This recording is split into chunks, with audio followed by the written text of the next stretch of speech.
Well, howdy there, Internet people. It's Bo again. So tonight we're going to talk about the pledge. We're going to do this because Carrie posted something. Carrie was my editor in an outlet I used to write for. Now she does stuff for this channel. She posted something and it got me thinking. So I went back and looked. And sure enough, it's true. The Pledge of Allegiance has gone through several revisions over the years.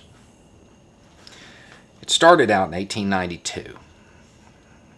I pledge allegiance to my flag and the republic for which it stands, one nation, indivisible, with liberty and justice for all.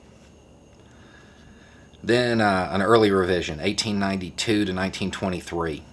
I pledge allegiance to my flag and to the republic for which it stands, one nation, indivisible, with liberty and justice for all. 1923 to 1924. I pledge allegiance to the flag of the United States and to the republic for which it stands, one nation, indivisible, with liberty and justice for all. 1924 to 1954.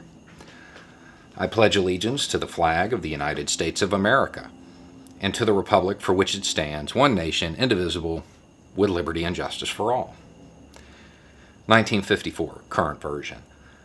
I pledge allegiance to the flag of the United States of America and to the republic for which it stands, one nation, under God, indivisible, with liberty and justice for all.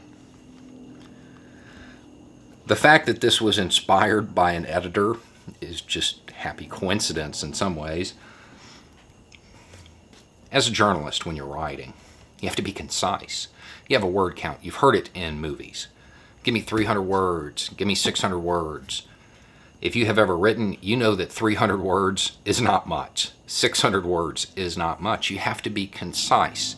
The easiest way to be concise is to get rid of anything that doesn't really matter to the main story, the main idea, what you're trying to convey. Now, if you're up against a word count and you're trying to figure out what to get rid of, the first place to go is your revisions. Because if you had to revise it to make it clear, and it's really not that important to the main idea, it can go.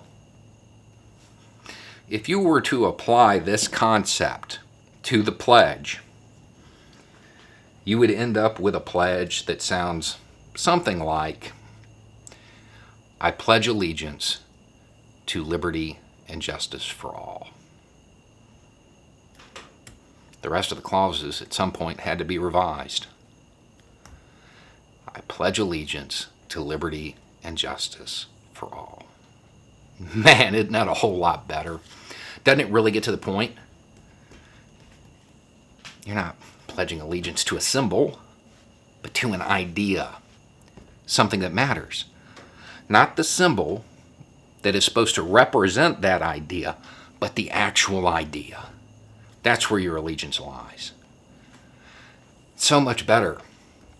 It truly embodies the promise that this country made.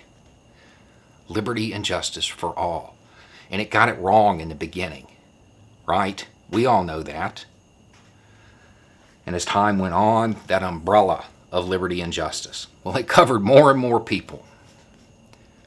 Because that's what matters, not the flag.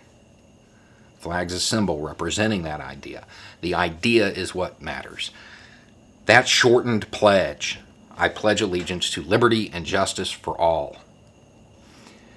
Not just does it better embody things, not just is it more concise, it's universal. It doesn't stop at the borders, because beyond America's borders do not live a lesser people.